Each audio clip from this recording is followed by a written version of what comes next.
Hi, I'm Maggie Love, the founder of SheFi. If you've been learning crypto with us and thinking, okay, when do I actually take self-custody seriously?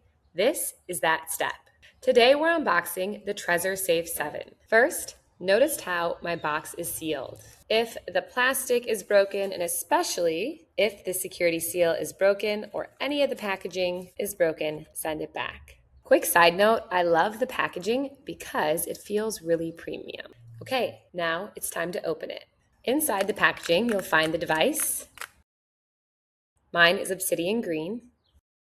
You'll find a USB cable so you can connect it to your computer, and you'll find this packet. In this packet is your device setup, some stickers, and most importantly, the papers where you're going to write down your secret recovery phrase. Remember, there is no customer service if you lose your wallet. You must write this phrase down and store it somewhere safe. More on that in the next demo. Let's look more closely at the device. Something really cool about the screen is it's smudge proof. And at the bottom is where you're going to plug in your USB cable to connect it to your computer or your mobile phone.